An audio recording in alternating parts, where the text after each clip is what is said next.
I just feel like really, really nauseous, and I have like all these things bottled up inside, and like I can't help but feel like an immense amount of like pain and anger and rage, and then like a lot of it is like towards myself, and then like some of it is like at the world, and like sometimes I can feel me like putting out that energy, and I feel it like just shining right back at me, like and I feel like this is happening to everybody, and like I feel like sometimes when we come into the energetic force of other people, that like sometimes these things are past, you know. Like I started to definitely think about like how my dad's injury was related to me. I'm really into Louise Hay and Heal Your Body book, and inside the book it talks about the legs are about moving forward in life. And then I also am really into like Indian traditions and spiritual traditions, and there's definitely a spiritual tradition that talks about like when you're going through something, like spirit or universe or God or whatever, like a lot of times will take your pain and put it on like people who love you, and like your animals a lot of times are the first ones to get sick or injured, and then of course family. And I definitely started to wonder like the correlation between like my dad, like my not wanting to move forward in life, like maybe he picked on like some of my suffering kind of thing. Like I've definitely had that thought, like even though it's kind of totally out there and like could be completely false, like of course. Like I love my father a lot, and I love my life a lot in many aspects, but at the same time like it just got so hard and so confusing. Like I felt like the number one thing I really just needed more than anything is like a space like this. Like if I could just have like some kind of, or like that's what I keep thinking, if I could just have a space that I don't have to worry that I'm going to move, or that like how am I going to pay rent, or like that there's any concerns or whatever, that like maybe I could get this head straight. Like I know I'm really smart, I know I'm really creative, I know I have a lot to offer, but I know I've been through a lot, and I know that like my mind's kind of messed up, and like my mind thinks like a lot of really messed up things, and I just watched myself say that my mind like I'm being mindful. Like it's hard to explain, but like I'm like watching myself, and I recognize these patterns, and it's like my body's addicted to me being in these patterns of constantly being like depressed or angry, or just like I'm creating all of this. I chose the house that I live in now. I chose to move to St. Augustine. I chose to get into a contract with the museum. I chose to be with a married man. I chose all these things, and like now I'm like tying up all these loose ends of all these decisions I've made, and I'm kind of just like learning things the hard way. And it just sucks that nobody can take this pressure away. Like nobody can make things better, and I just like keep wanting that. Like this childlike fantasy of like running to your mommy and daddy, or running into their arms and them just holding you and just things feeling like it's better. But like instead of like being able to do that or being able to have that, like I just really just wanted my own safety, my own security, my own space. And I just kept getting like frustrated how I was going to do that. Like I love the art that I create. I love my $99 a month OnlyFans, and while I know like the perception of it that it's like sexual and it's like all bad, and I mean there's lots of parts of it where I just felt like I was able to fully be transparent and be me without being the conditions of like, oh, you're supposed to wear clothes, or you know. But like for me, being nude has always just been very like soul liberating. Like I think Miley Cyrus said something like this before. I don't know where it is or if it's true, but supposedly Miley Cyrus said something about how like it's better to be naked because her clothes kind of confined her and made her feel like she had to be this person or be this. It was something like that. But it's like the same thing, yeah. Like our clothes are defining and restricting and like labeling, and just like when you're naked, it's like you're fully you. I just have so much anger, and some of my anger I don't even know what it's about, and it's just like this horrible violence. And like supposedly it's like ancestral according to like spiritual stuff. I've seen like a lot of spiritual practitioners. I've traveled a lot of places, and a lot of times I just wasn't grateful. DTS taught me a lot about being grateful. And like right now I really just like want friends is what I say. But like every time people try to reach out to me, I really just push everybody away. Like I don't want to talk to anybody. Like I can't sit down and focus and read anything. I just got sent a script I'm supposed to be reading, and I'm not reading it, man. And like honestly, this could like the script could be like it could be something great for me. Like maybe I could finally make it, right? Or like maybe it could go somewhere. Or like things could change. Like, I could get out of the work that I'm in now and, like, get somewhere, like, future Trina wants to be, you know?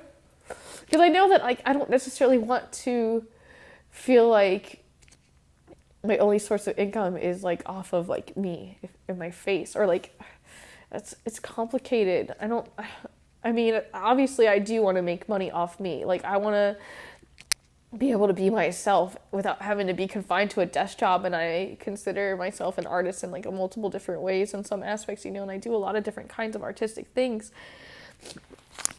And I know I'm not typically like everybody else either, which also made things exceptionally, like, hard to fit in, even amongst art communities and other, like, fire breathers or stuff like that, or mermaids. Like, there's all kinds of ways that I just kind of, like, never really fit in.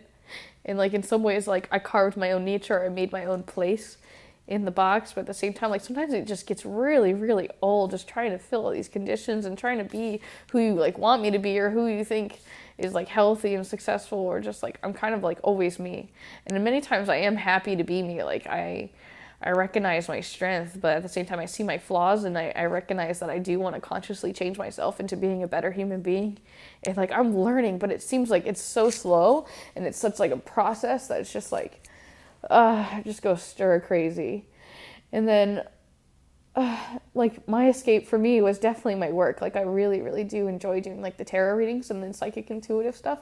Like, I love being able to use those gifts. Like, I love those. It's like a magic power to me, and it kind of, like, sometimes, like, gave you confirmation that, yeah, maybe there's something else to all this. Maybe there's a God, maybe there's spirit, or maybe there's scientific evidence to telepathy and resonance, or all of that stuff. Like, we're all connected and stuff like that. I'm definitely thinking a lot more about the age of Aquarius right now and how we're kind of entering that way.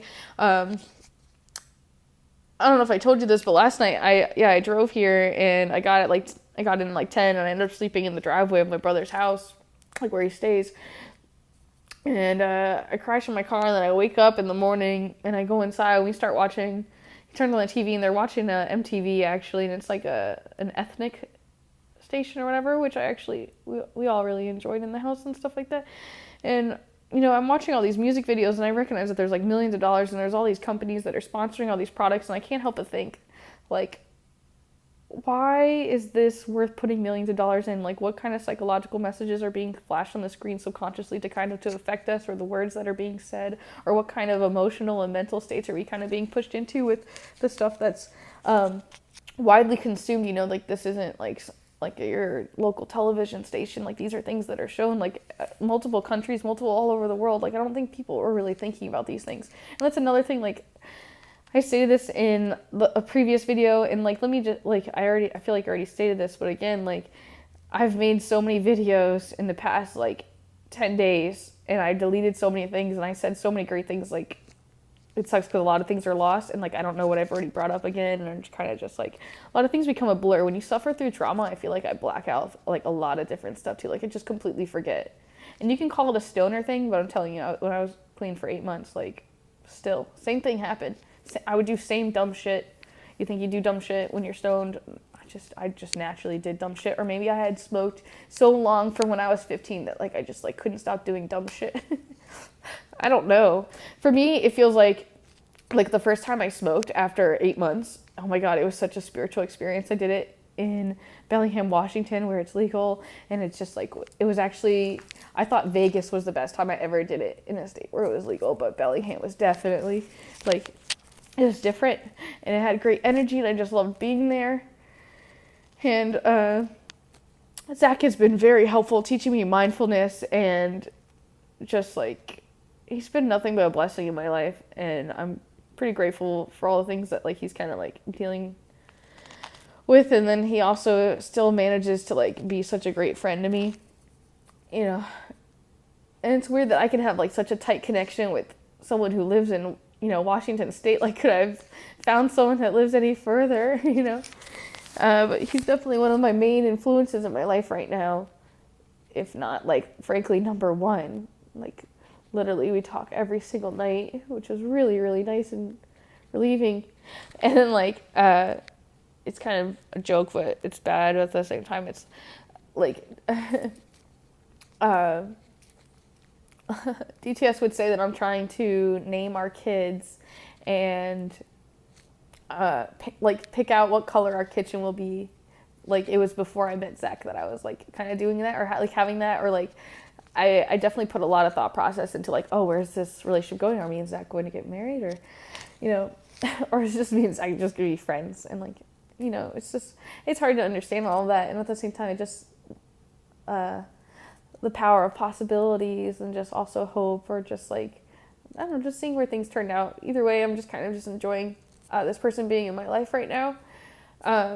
I gotta give a shout out to DJ Kitty Scratch, because I've been going through all this and like she didn't even know, and like I'm just like amazed at like all the things that she was doing, like just like without her even knowing, like on a subconscious level. I just kind of felt like we were kind of connected, like really good friends in a way, because she like really helped me also through this transition of things while I'm remaining quiet and all this stuff's going on. Like, she just kept doing like really nice things. One thing she did is she sent me like a box of chocolates, you guys. And like part of it's kind of bad, because like when I get like this, like I indulge, like I overeat or whatever, and I ate the whole chocolate in one sitting. Like, no shame. I mean, there was shame, but did that. I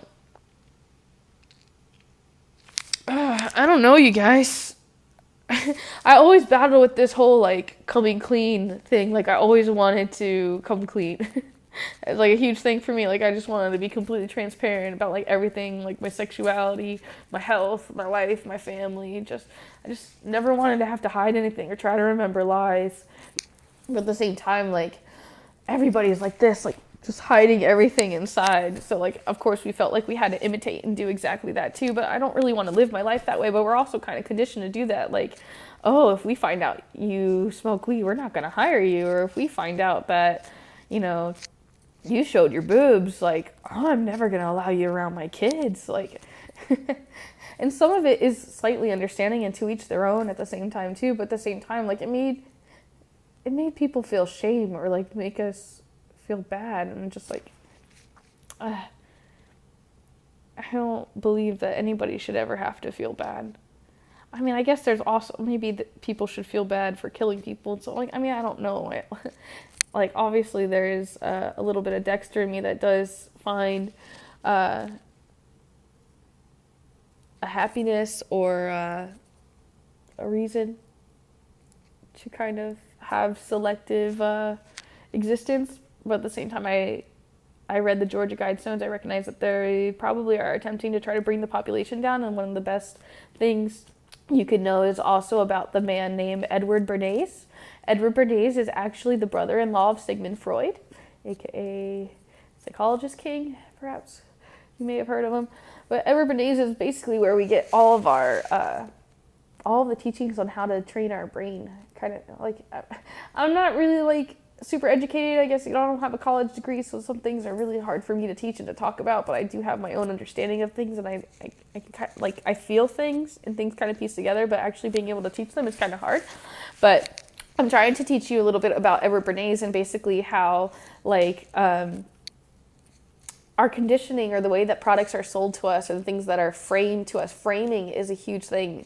Thank you, Zachary, for teaching me about framing. I mean, we all know about framing. It's just a matter if you actually understand what's really going on. Like, it depends on how we frame things. Like, I could frame things. Like, I can frame a situation to either make me sound good or to make me sound bad.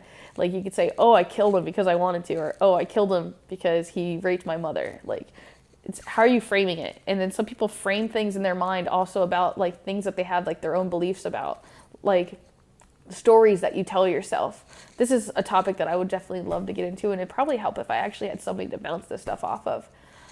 Now, if we're being completely transparent, I'm gonna get the fuck out this hotel room for a minute. I'm gonna leave all my shit here. Everything's in walking distance, so I'll probably turn you on there. I got 2 drinks for free, so I'm definitely going to do that at some point tonight, you guys. Maybe I shouldn't have showed you that, actually.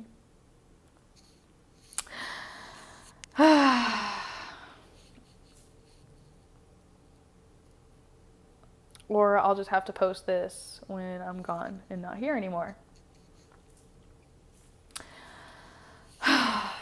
Joy. I want to show you something else, too, on this Perhaps you can see it. I'll read it out loud later. I love you. Thank you for listening.